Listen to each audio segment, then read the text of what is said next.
ఓం మహాగణాధిపతయే నమః. ఓం గురుభ్యో నమః. ఓం శ్రీమాత్రే నమః. పరమేశ్వర స్వరూపమైనటువంటి జ్యోతిష, వాస్తు మరియు ఇతర అనేకమైనటువంటి శాస్త్రములను మనకు అందించినటువంటి మహర్షులకి నమస్కారం. హయగ్రీవ హయగ్రీవ హయగ్రీవేతి యోపదేత్ తస్స నిస్సరతే వాణి జహ్నుకన్యా ప్రవాహవత్. అరుణాం కరుణాతరంగితాక్షీం ధృతపాశాంకుశపుష్పబాణచాపాం అనిమాదిభిరావృతాం మయూకైః అహమిత్యేవ విభావయే భవానీం. శ్రీమాత్రే నమః. ప్రేక్షకులకి ఆ లలితాంబిక అమ్మవారి యొక్క అనుగ్రహం పరిపూర్ణంగా కలగాలని మనస్ఫూర్తిగా కోరుకుంటూ మనం ఈరోజు చెప్పుకోబోయేటువంటి విషయాలు ఏమిటి అని చెప్పి చూసుకున్నట్లయితే, షష్టగ్రహ కూటమి, ఈ 6 గ్రహాలు, అందులో చంద్రుడు కేవలం ఒక్కరోజు మాత్రం వీళ్ళతో కలిసి ఉంటాడు. ఒక రోజు తర్వాత 1.5 డే తర్వాత జరిగిపోతాడు ముందుకి. దాని తర్వాత 5 గ్రహాలు మాత్రమే కలిసి ఉంటాయి మీనరాశిలో.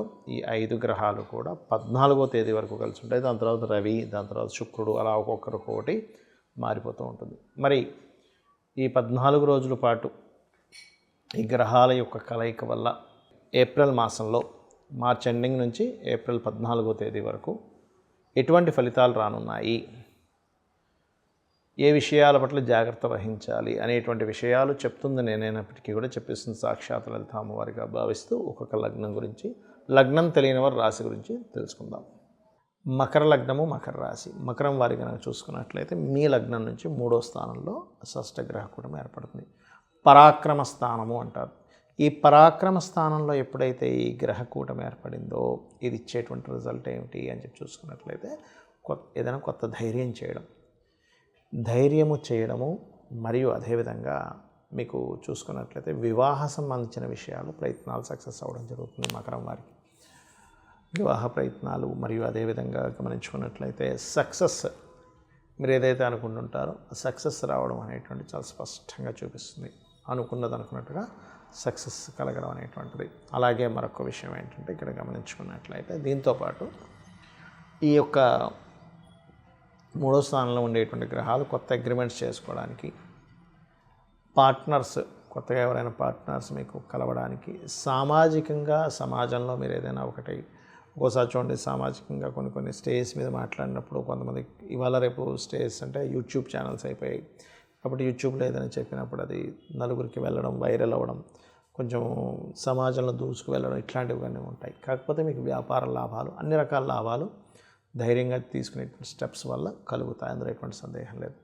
అయితే మీరు ఇక్కడ తీసుకోవాల్సిన జాగ్రత్తలు ఏమిటి అని చెప్పి చూసుకున్నట్లయితే, ప్రధానంగా మీరు ఇక్కడ గమనించుకున్నట్లయితే అష్టమ స్థానం ఏదైతే ఉందో, అష్టమాధిపతి ఎవరైతే ఉన్నారో, ఈ అష్టమాధిపతి కూడా వెళ్ళి పాపగ్రహాలతో ఉన్నాడు కాబట్టి మీరు కొంచెం వాహనాల మీద వెళ్ళేటప్పుడు ఎక్కువ వేగంగా వెళ్ళకండి. ఎక్కువ వేగం అనేటువంటిది పనికిరాదు. వాహనం మీద వెళ్ళేటప్పుడు ఏదైనా ఒక ప్రాపర్టీ తీసుకునేటప్పుడు కూడా ఏదైనా చూసి తీసుకోవడము, లేకపోతే ప్లేస్ చేంజ్ అవ్వడము, బికాజ్ ఆఫ్ 3వ స్థానంలో గ్రహాలు ఉన్నప్పుడు ప్లేస్ ఆఫ్ చేంజ్ చేస్తూ ఉంటుంది. ఇటువంటివి కలుగుతూ ఉంటాయి. అదేవిధంగా ఇక్కడ మరొక విషయం ఏంటంటే, మకరం వారు కాస్త ఉద్యోగ సంబంధించిన విషయంలో కూడా మార్పులు చూపిస్తుంది. అంటే ఉన్న ఉద్యోగం నుంచి ఇంకో ఉద్యోగం మారాలని చేసే ప్రయత్నం ఫలించడము, ఇటువంటివి ఉంటాయి. అయితే ఇక్కడ మీరు ఉద్యోగ సంబంధించిన విషయంలో ఇబ్బంది కలగకుండా ఉండాలి, ఆకస్మికంగా ఎటువంటి ఇబ్బంది కలగకుండా ఉండాలంటే అలా సడన్గా మారాలనే నిర్ణయం తీసుకుంటారు మీరు. ఈ గ్రహస్థితి వల్ల చేయవలసింది ఏంటంటే, లలితా సహస్రనామాల్లో ఓం మాణిక్యమకుటాకార జానుద్వయ విరాజితాయ నమః, ఓం శ్రీమాతా శ్రీ మహారాజ్ని శ్రీమత్ సింహాసనేశ్వరి నమః అనేటువంటి నామాలు చేయండి. చేసినట్లయితే ఇబ్బంది అనేటువంటిది రాదు. మరియు ఈ 9వ స్థానంలో కేతు ఉన్నందుకు ఏదైనా పుణ్యక్షేత్రానికి వెళ్ళి రావడం వల్ల కూడా ఎటువంటి బ్యాడ్ ఎఫెక్ట్ అనేటువంటిది మీకు జరగదు. అదేవిధంగా నవగ్రహాల్లో రాహువు, కేతువు, శని గ్రహాల దగ్గర దీపారాధన చేయడము, గోవులకి క్యారెట్స్, బెల్లము, గ్రాసము తినిపించడం చేయండి, అనే విధాలు బాగుంటుంది. సర్వసాధారణంగా అందరికీ జాతచక్రం ఉండదు, అంటే వాళ్ళు పుట్టిన డేటు, టైము, ప్లేస్ ఏం తెలియదు. మరి అలాంటి వాళ్ళు ఏం చేయాలి అంటే, ఈ 6 గ్రహాల యొక్క కూటమి అనేటువంటిది జాతకం ఉన్నా లేకపోయినా అందరికీ పడేటువంటి న్యాచురల్ ఎఫెక్ట్ ఏమిటంటే, ఇన్వెస్ట్మెంట్స్ కావచ్చు, సహజంగా ఉండేటువంటి నిర్ణయాలు తీసుకునేటువంటి విషయాల్లో కావచ్చు, ఉద్యోగ సంబంధించిన విషయాల్లో కావచ్చు, అనేకమైనటువంటి మార్పులను ఇస్తుంది. ఇది జనరల్గా పడుతుంది అన్నమాట. మీ లగ్నం బట్టి మారడం దట్ ఈస్ డిఫరెంట్. కాబట్టి అందరూ కూడా ఇక్కడ ఉద్యోగ సంబంధించిన విషయంలో ఇబ్బంది పడకుండా ఉండాలి అంటే లలితా సహస్రనామాలు రోజు ఉదయం సాయంత్రం చేసుకుంటే ఇంకా మంచిది. కనీసం రోజుకు ఒక్కసారైనా చేస్తూ ఉండండి.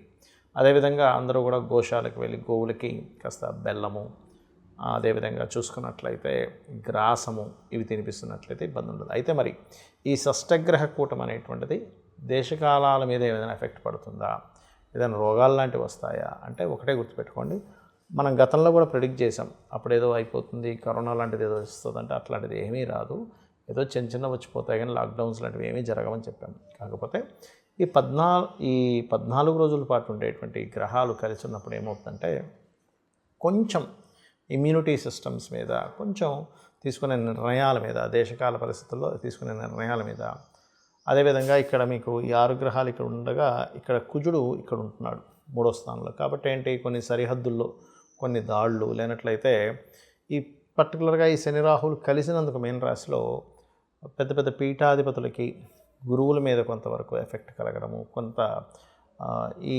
రాజకీయ సంబంధంగా ఉండేటువంటి కొన్ని మత సంబంధంగా, రాజకీయ సంబంధంగా ఉండేటువంటి విషయాల్లో కొంతమంది ఒక చూడండి, ఇప్పుడు గ్రహాలు ఎలా అయితే ఆకాశంలో ఉంటాయో దాని యొక్క ఎఫెక్ట్ భూమి మీద సేమ్ యాజ్ ఇట్ ఈజ్ అలాగే చూపిస్తుంటుంది. అంటే ఏంటి, 6 గ్రహాలు కలిసాయి. దీన్ని బట్టి ఏంటి, కొన్ని పార్టీలని లేనట్లయితే ఒక పార్టీని టార్గెట్ చేస్తే మిగతావన్నీ కలుస్తుంటాయి, ఒక కలిసికట్టుగా పొత్తు అంటూ ఉంటారు. అట్లా ఏవైనా సరే కొంతమంది పొత్తు పెట్టుకోవడము అట్లాంటివి కాస్త దేశ రాజకీయాలు కావచ్చు వీటిలో ఉంటుంది. అదేవిధంగా ఇది జలరాశుల్లో ఇన్ని గ్రహాలు ఉన్నందుకు జల సంబంధంగా అంటే సముద్రంలో కావచ్చు లేనట్లయితే వీటిలో తెలియని ఒక కొంచెం వాటర్ రిలేటెడ్ సంబంధించిన విషయాల్లో కొంతవరకు దాని యొక్క ఇవి పెరగడం, ఒక్కోసారి చూడండి సుడిగుండాలు ఏర్పడ్డాయనో లేకపోతే వాటరు ఇట్లా ఒకటేసారి సునామీ వచ్చినట్టుగా వాటర్ ఇది రావడం ఇట్లాంటివి అనమాట, ఇట్లాంటివి ఇస్తూ ఉంటుంది అది. అలాగే మరొక విషయం ఏంటంటే ఇక్కడ ప్రధానంగా ఈ 6 గ్రహాల కూటమి అనేటువంటిది రాజకీయ సంబంధించిన విషయాల్లో మార్పులను ఇస్తుంది, గుర్తుపెట్టుకోండి. ఎందుకంటే ఇక్కడ మీరు గమనించుకున్నట్లయితే ఈ రవి కూడా ఇందులోకి వచ్చి కూర్చొని దాని తర్వాత రవి ఎగ్జాల్ట్ పొజిషన్లోకి వెళ్తాడు 14వ తేదీ నుంచి. కాబట్టి ఈ యొక్క విషయంలో ఇట్లాంటివి జరగనున్నాయి. మరి అందరికీ కూడా ఎటువంటి పరిహార మార్గం చేసుకోవాలి చూసుకున్నట్లయితే ఒకటే, ఈ గ్రహాలు ఇలా కలిసినప్పుడు ఎవరైనా సరే చండీ పారాయణం చేయడం, ఓం దుమ్ దుర్గాయ నమః అనే నామస్మరణ చేయడము, అదేవిధంగా గోశాలలకు వెళ్ళి గోవులకి చక్కగా మీరు గ్రాసము లేనట్లయితే బెల్లము ఇటువంటివి తినిపించడం, క్యారెట్స్ ఇటువంటివి తినిపించడం, అదేవిధంగా చండీ పారాయణం చేయించుకునే శక్తి లేని వారు కనీసం చండీ వినొచ్చు, తప్పేం లేదు. లేదా చండీకి సంబంధించినటువంటి దాని మొత్తం వివరణతో మనకి యూట్యూబ్లో ఉంటాయి. అసలు చండీ సంబంధించింది ఏమిటది అనేటువంటి చండీ సప్తశతి పారాయణలో దాని గురించి వివరంగా విశ్లేషించుకుంటూ అటువంటివి వినడం చేస్తే కూడా చాలా అంటే చాలా మటుకు మీకు దీని యొక్క గ్రహ ప్రభావం తగ్గుతుంది. కాకపోతే ఏదో అయిపోతుందని మాత్రం భయపడాల్సిన పని లేదు, గుర్తుపెట్టుకోండి. ఏదో అయిపోతుందండి, ప్రపంచం మొత్తం అల్లకల్లోలం అయిపోతుంది అంతా ఏం లేదు, కానీ చిన్న ఎఫెక్ట్స్ ఉంటాయి, అంతకు మించి ఏం కాదు. ఎందుకంటే ఈ గ్రహ కూటములు అనేటువంటివి మనకి ప్రతి 2 సంవత్సరాలకు ఒకసారో ఇట్లా వస్తూనే ఉంటుంది. కాబట్టి పెద్దగా భయపడకండి. కాకపోతే ఇక్కడ ఏంటంటే మనం చూస్తున్నాం ఉద్యోగాల మీద పడుతున్నటువంటి ఎఫెక్ట్, ఉద్యోగాల మీద ఎక్కువ ఎఫెక్ట్ చూపిస్తుంది ఈ గ్రహ కూటమి అనేటువంటిది. కాబట్టి ముందు నుంచే కొంచెం అలర్ట్గా ప్లాన్డ్గా ఉండండి. ఇంకొక సపరేట్గా మనం ఆల్రెడీ ఇక్కడ కుంభంలోకి ఎంటర్ అయ్యేటప్పుడే 2.5-3 ఏళ్ళ క్రితమే మనం ప్రిడిక్ట్ చేసాం. ఏంటి, ఉద్యోగ సంబంధించినవి తగ్గుతూ ఉంటుంటాయి ఏఐ అనేటువంటిది రావడం వల్ల. కాబట్టి ఎవరికి వారు సొంతంగా ఏదైనా బిజినెస్లు చేసుకుంటుండాలి. సో అందుకని ఏంటంటే మీకు మీరుగా ఏం చేసుకోగలరు, తక్కువ ఇన్వెస్ట్మెంట్తో ఏం చేసుకోగలరు అనే ప్లానింగ్స్ ఎక్కువగా వేస్తూ ఉండండి. బికాజ్ ఆఫ్ ఈ శని ఇప్పుడంటే మీనంలోకి వస్తుంటాడు, కానీ ఇంకొక 2 సంవత్సరాల దాదాపుగా 2 సంవత్సరాల 1 నెల 2 నెలల తర్వాత ఇక్కడికి వెళ్తాడు మేషంలో, అంటే నీచ పొందుతున్నాడు. కాబట్టి ఈ యొక్క విషయంలో జాగ్రత్తగా ఉండండి. అందరూ కూడా అమ్మవారి యొక్క నామస్మరణ, అందులో ముఖ్యంగా ఉద్యోగం పోకుండా ఉండడానికి ఓం శ్రీమాత శ్రీ మహారాజ్ని శ్రీమత్ సింహాసనేశ్వరి నమః అని చేసుకోండి. అమ్మవారి అనుగ్రహం మీకు పరిపూర్ణంగా కలుగుతుంది. శ్రీమాత్రే నమః.